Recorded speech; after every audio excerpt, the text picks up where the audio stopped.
Quiero invitarles a abrir la escritura en el libro de Números capítulo 7, versículos 1 al 3. Voy a dar lectura y en este mensaje tengo la carga de liberar un tema que podría parecer para quienes tienen ya un tiempo de conocer al Señor, algo que ya se conoce. Sin embargo, hermanos, cuando el Señor nos habla, siempre lleva su revelación a una profundidad más de nuestro espíritu. Quiera el Señor hoy alumbrarnos, cautivarnos más, y a través de nosotros llevar a cabo el mover que Él quiere sobre la tierra. Números capítulo 7, versículo 1. Dice así: el día en que Moisés hubo acabado de erigir el tabernáculo y de ungirlo y santificarlo junto con todos sus enseres, y asimismo hubo acabado de ungir y santificar el altar y todos sus utensilios, entonces los líderes de Israel, cabezas de las casas de sus padres, ellos eran los líderes de las tribus, los que estaban sobre los contados, presentaron su ofrenda. Y trajeron su ofrenda delante de Jehová. Escuchen qué ofrenda tan especial. 6 carretas cubiertas y 12 bueyes. Dice, por cada 2 líderes una carreta y por cada uno un buey, y los presentaron delante del tabernáculo. Esta vino a ser una ofrenda de la cual tal vez no habíamos oído alguna vez muchos de nosotros, pero esta fue una ofrenda que le trajeron al Señor, una ofrenda que consistía en 6 carretas.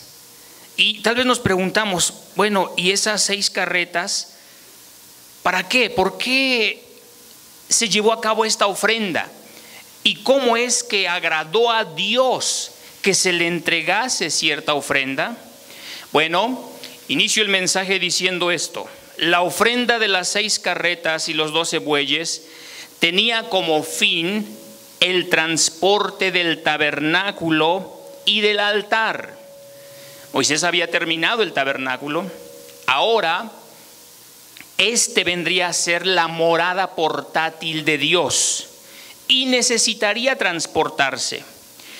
Pero fíjense ustedes, esta ofrenda tenía como objetivo esto, el transporte del tabernáculo, y debía complementar el mover que Dios en su morada realiza sobre la tierra. Ahora, debemos saber esto, hermanos. Dios, de acuerdo al plan que ha trazado, escuchen bien, no se moverá, ni actuará, ni hará nada por cuenta propia. Dios necesita que el hombre coopere y coordine con él. Es una gran revelación saber que Dios es todopoderoso, que Él puede hacer lo que Él quiera. Sin embargo, cuando Dios creó al hombre, le dio al hombre una voluntad propia, libre albedrío. ¿Y saben qué ocurrió con esto? Dios se vino a limitar a sí mismo a través de la voluntad que Dios ha puesto en nosotros. Porque el plan de Dios es manifestarse a través de cada uno de nosotros. Cuando el Señor llamó a Pablo, le dijo a Ananías: ve, porque vaso escogido me es este para llevar mi nombre delante de. Quiere decir que el hombre es crucial y es indispensable para el mover de Dios sobre la tierra. Hermanos, Dios no se moverá, ni actuará, ni hará nada a menos que nosotros cooperemos con Él. En Números vemos que el Dios omnipotente se movía transportándose en una morada portátil que estaba sobre carretas arrastradas por bueyes. De manera similar, hoy en día Dios necesita que su pueblo se le ofrezca como el medio que le permita llevar adelante su mover. Y hermanos, tomo esta porción para liberar el mensaje que el Señor pone a ustedes y que suministra a ustedes. Miren, el hombre fue creado para que Dios realizara a través de él todo lo que se ha propuesto. Los mensajes que se liberaron en la mañana nos recuerdan cómo fue que Dios creó al hombre y para qué y por qué. Sin embargo, el hombre que Dios creó para que a través de él Dios se moviera, ha sucedido algo en él. Hermanos, el hombre ha sido usurpado, ocupado, aún poseído y cautivado por Satanás. En un grado diferente, cada uno de nosotros tiene esta situación hoy en día. Hay un grado de nuestro vivir que todavía está siendo usurpado por Satanás. ¿Se han dado cuenta ustedes de eso? Por ejemplo, durante el día hay muchas horas que el diablo está usurpando de nuestra vida, está ocupando nuestro tiempo, nos está cautivando para sí mismo. Tal vez este día, hermanos, es bueno tener 3 reuniones, porque quiere decir que en este día Satanás no nos cautiva tanto como los otros días de la semana. Hermanos, pero tenemos que reaccionar a esto y podemos decir, bueno, analizándonos, ¿cuánto de mí está siendo usurpado por Satanás? ¿Cuánto está ocupando él de mi vida y de mi tiempo? Y aún podemos decir, ¿cuánto está poseyendo él algo que no le corresponde? ¿Y cuánto todavía tengo de su cautividad? Hay 3 voluntades en el universo: la voluntad de Dios, la voluntad de Satanás y la voluntad del hombre.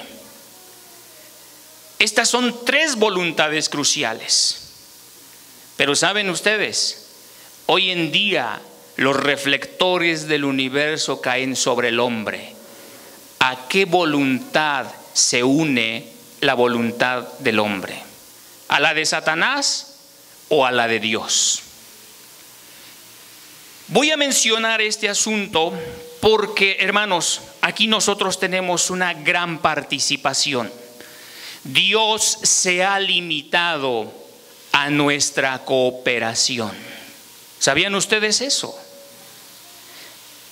Si ustedes no predican el evangelio, no hay manera de que Dios sea dado a conocer. El apóstol Pablo dijo: ¿y cómo invocarán a aquel de quien no han oído?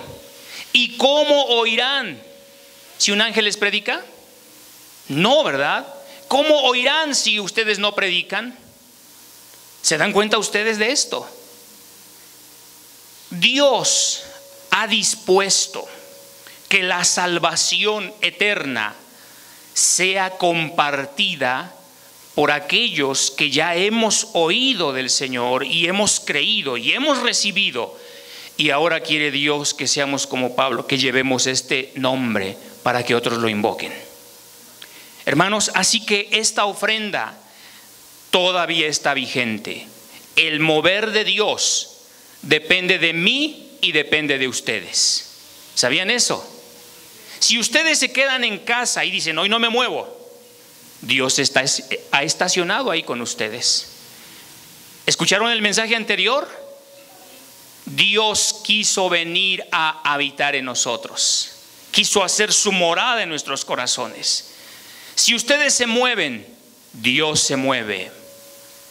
¿Han leído Ezequiel acerca de los seres vivientes? Donde quiera que ellos se movían, el Espíritu se movía. Hoy esos seres vivientes que están aquí somos nosotros. Pero si ustedes no predican, si no se mueven, si no cooperan con el Señor, hermanos, hemos estacionado a Dios. Y Él no tiene manera de moverse porque ha dispuesto que nosotros nos ofrezcamos y cooperemos con Él. 1 Corintios 6:20. Ahora, entremos a la palabra, hermanos, para que aquí nosotros podamos ver algunas de las verdades cruciales que el Señor nos muestra en su palabra. Creo que este texto es conocido, ahorita aparecerá en la pantalla, pero necesitamos nosotros refrescar nuestro espíritu a través de él. Y quiero retomar esta porción porque a partir de aquí, hermanos, vamos a tener una gran base para liberar más esta verdad. Y dice el texto: porque habéis sido comprados por precio, glorificad pues a Dios en vuestro cuerpo. Y el texto anterior, el versículo 19, la frase final tiene un gran significado. ¿Qué dice la frase final del versículo 19? No sois vuestros. ¿Cuántas veces hemos dicho, esta es mi vida, es mi tiempo, es mi familia, es mi dinero, son mis hijos, es mi iglesia? Pero ¿qué dice aquí? No sois vuestros. ¿A quién pertenecemos? Dice, porque habéis sido comprados. Habéis sido comprados. Hermanos, esta es una gran verdad, una verdad que aún necesita no solo saberse como una expresión escrita en la Biblia, sino como una experiencia en nuestro diario vivir. Sería bueno que al comenzar cada día recordemos esto y digamos: Señor, tú me compraste, no me pertenezco a mí, me compraste para ti. Y aún le digamos: quiero cooperar con tu mover. Amén. Esto sería glorioso, hermanos. Bueno, dice, no sois vuestros, habéis sido comprados. Hermanos, hemos sido comprados por el Señor, hemos sido adquiridos por el Señor. Cuando ustedes compran algo, algún artículo, una vez que ustedes pagan por ese artículo, dicen, esto es mío, ¿verdad? Y el uso está completamente sujeto a la voluntad de ustedes. Si Dios nos compró, hermanos, es una gran noticia, porque estábamos perdidos, porque ilegalmente fuimos usurpados, nos vendimos al pecado. Pero saben, el Señor vino, y aunque éramos lo vil y menospreciado del mundo, dice el apóstol Pablo en Romanos, ¿quién osaría morir por un bueno? Podría darse, ¿verdad? Pero ¿quién se atrevería a morir por algo que no vale nada, algo que es miserable, algo que está arruinado? Solo el Señor lo pudo hacer. Él murió por nosotros. Y no por ser buenas personas. Murió cuando estábamos en la más terrible y angustiosa ruina. Oh, eso es glorioso, hermanos. Bien, en ese sentido, hermanos, el Señor nos compra. ¿Cuál es el valor que pagó por cada uno de nosotros? No fue una compra que fuese pagada con oro o plata. La propia sangre del Señor fue con lo que Él pagó. ¿Cuánto valemos? Hermanos, nuestro valor es incalculable, porque nuestro valor es el valor de la sangre de Cristo. Todos los que estamos aquí hemos sido valuados en esa compra, hermanos.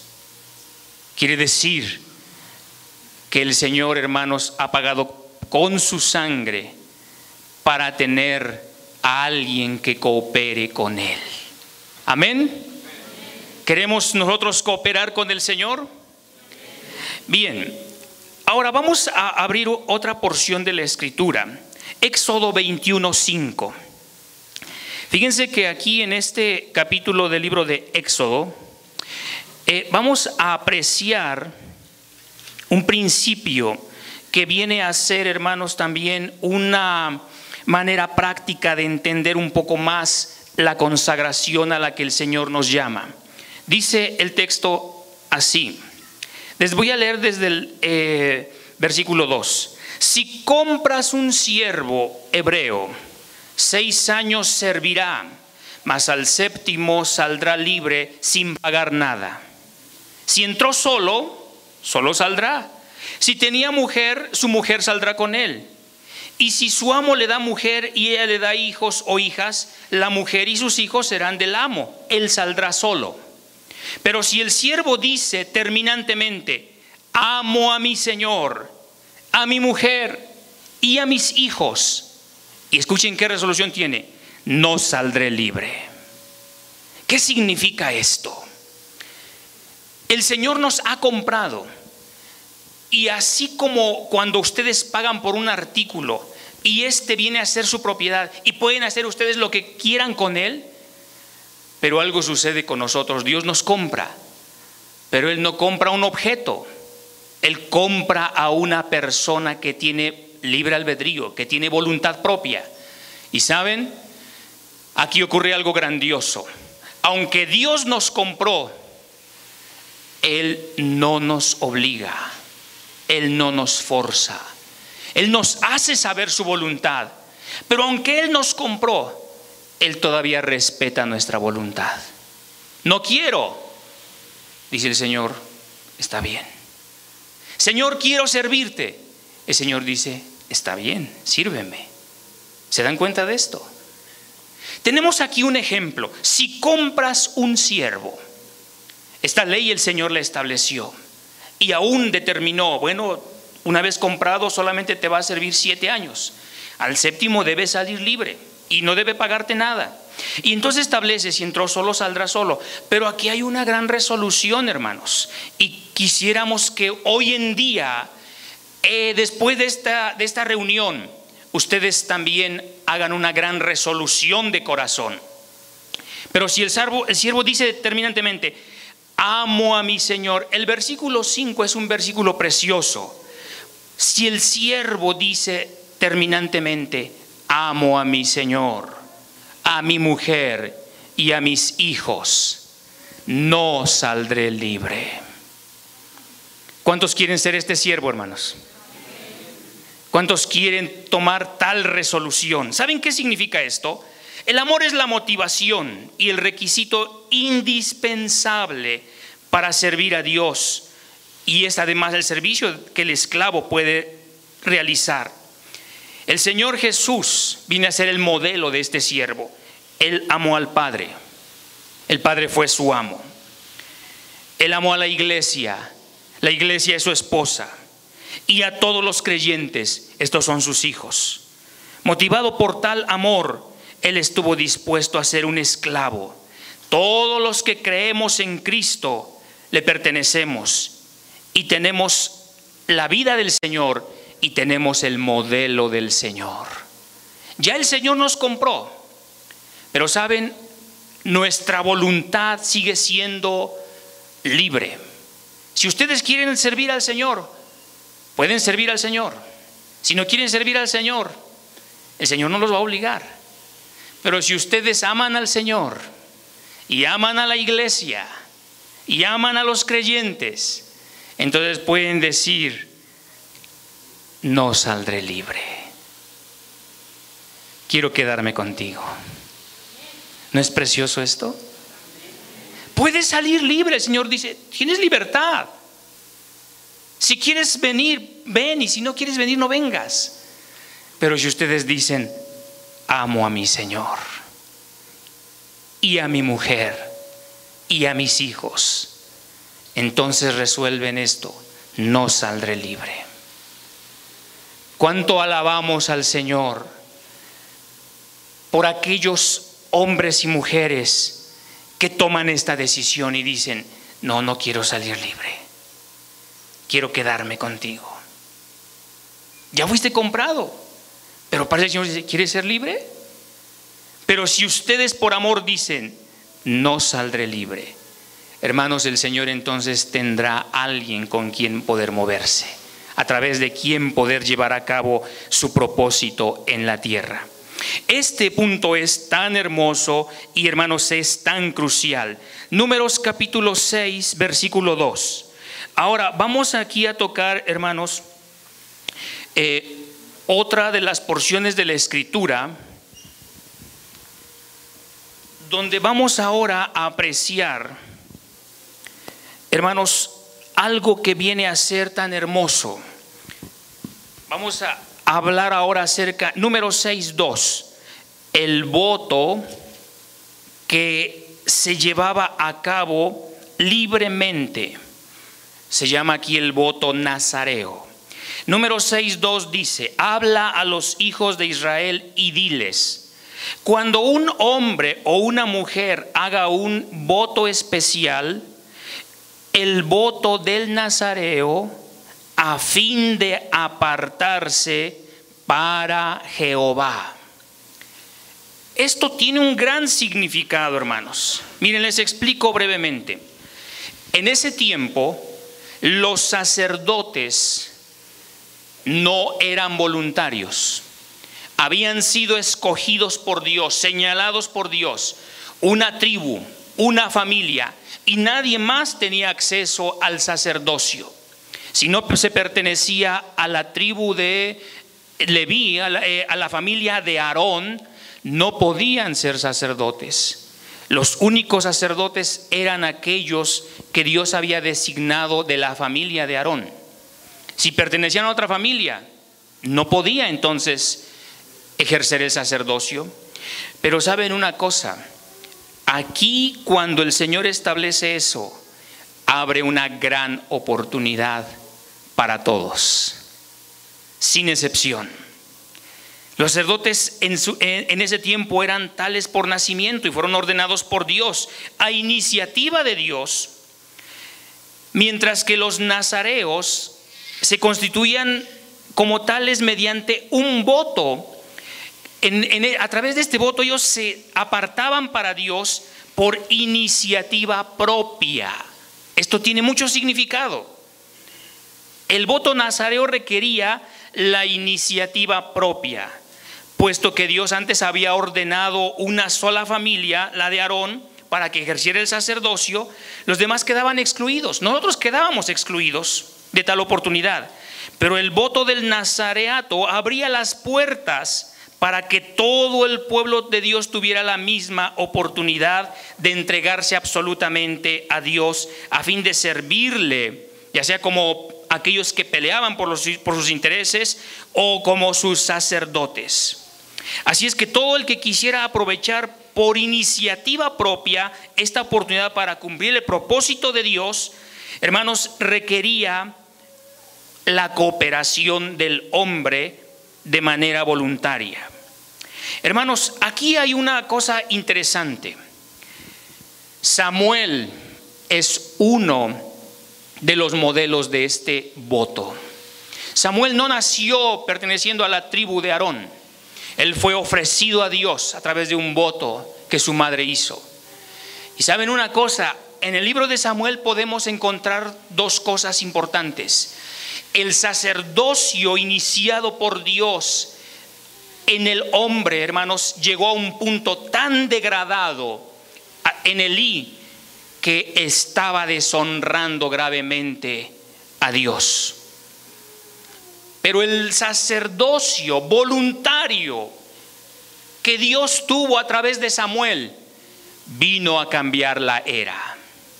Samuel llegó a ser una persona tan importante para el mover de Dios. Representó a Dios, tuvo una vida tan apropiada y tan útil que Samuel vino a hacer que muchas cosas cambiaran. Entonces, este voto es tan importante. Aquí quiero yo expresar que tenía que ver con la iniciativa propia. Tiene que ver con la voluntad que nosotros ejercemos libremente. Hermanos, en este sentido, ahora podemos darnos cuenta que en estos tiempos, como dije al principio, Dios no podrá actuar, no actúa ni se moverá si no cuenta con nosotros.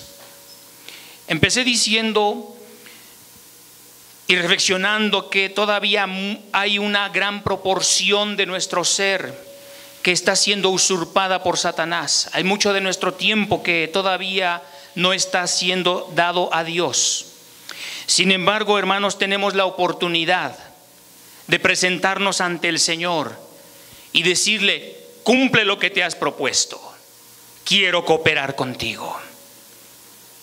Si nosotros llevamos a cabo tal consagración, hermanos, entonces ocurrirá una gran diferencia. Ha habido personas así. Y saben, cuando Dios ha encontrado a una persona que se disponga de tal manera, Dios ha venido a revolucionar a la humanidad entera. Hoy Dios necesita tales personas. Que este mensaje, hermanos, nos abra más los ojos. Tal vez ustedes se han visto y han dicho: bueno, yo no soy tan importante, no soy tan dotado, no soy tan capaz, entonces pues mejor que otro mejor lo haga. Hermanos, dije hace un momento que Dios nos ha comprado. ¿Cuánto vale cada uno de ustedes? Hago esta pregunta porque de repente hay ciertos pensamientos equivocados en como si existieran ciertos valores. No, es que el hermano se llama pastor, él vale más que yo. Y yo soy servidor, yo limpio el templo, yo valgo menos. Pero ¿ocurre eso así? ¿Cuánto pagó el Señor por mí? Su sangre. ¿Cuánto pagó el Señor por cada uno de ustedes? Con su sangre. ¿Quién vale más? ¿Se dan cuenta de esto? No dice: bueno, miren, por un pastor el Señor pagó con diamantes, por otro pagó con oro. No dice eso. A todos nos compró con su sangre. Así es que, hermanos, no desestimen su valor. Dios los ha creado con espíritu, alma y cuerpo. Su espíritu humano, hermanos, es el medio, es el órgano a través del cual, en unión con el Señor, Dios puede llevar a cabo su mover de una forma tan poderosa en la tierra. Pero saben, todavía Dios está esperando. El Dios omnipotente, en cierta manera, está desesperado porque no cuenta con muchas personas. Porque aún los que ya han sido salvos se quedan a dormir, no estudian la Escritura, no predican la palabra, no se interesan en crecer en el Señor. Entonces siento en mi espíritu que Dios puede estar angustiado. Él quisiera ya darle fin a la era, establecer su reino en la tierra. Y a veces preguntamos: Señor, ¿por qué te tardas tanto? Y el Señor voltea y nos dice: tú no haces nada, no cooperas conmigo. Mira cuántas personas a tu alrededor no han escuchado que yo vine a salvarles, a hacer su vida. Tú no hablas, te quedas callado. ¿Cómo oirán entonces? ¿Cómo me invocarán? ¿Se dan cuenta de qué responsabilidad tenemos, hermanos? Dios quiere llevar a cabo su mover en la tierra, pero nosotros necesitamos no salir libres, quedarnos con el Señor. ¿Están de acuerdo? ¿Quisieran eso? ¿Cuántos pueden decir: yo amo a mi Señor y a mi esposa y a mis hijos? Pero viene la última declaración: no saldré libre. Amén.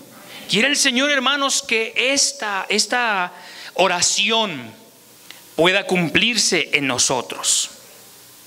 Hermanos, en ese sentido, el tema de la consagración viene a ser algo que realmente es práctico. Miren, Dios nos compró. Esta es la base que Dios tiene. Dios no va a usar algo ilegalmente, no va a tomar algo del vecino que no le pertenece. Eso sería robar. Hermanos, si Dios nos compró, Él tiene el derecho, tiene la autoridad, tiene la base legal, pero Él quiere que nosotros lo sirvamos por amor. El motivo de nuestra consagración, hermanos, no debe ser que si no le servimos, Dios nos va a mandar al infierno.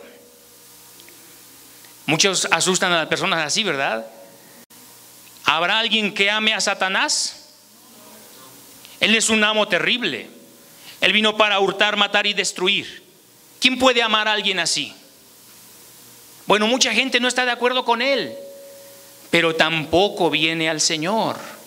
Ese es un gran problema. El amor a Dios, hermanos, el amor de Dios. En realidad los apóstoles decían, el amor de Cristo nos constriñe. Nos constriñe significa nos presiona por dentro. Debe ser la respuesta al amor de Dios. La consagración tiene un significado. El apóstol Pablo dijo, preséntate tú mismo como un sacrificio vivo, santo, agradable. Ese debe ser el culto que ofrezcamos a Dios. Hermanos, y el propósito de la consagración es servir a Dios, servir a sus intereses, a su propósito, a su voluntad, a su deseo. ¿Qué necesitamos consagrar? Hermanos, primeramente tenemos que consagrar nuestra persona. Tenemos que venir ante el Señor con el pleno ejercicio de nuestra voluntad, tomando la iniciativa, y tenemos que decir, Señor, mi ser tripartito lo dispongo a tu servicio. Quiero que mi vida tenga sentido, propósito, razón de ser, y no que sea algo simple, sino lo más elevado. Quiero vivir para hacer tu voluntad.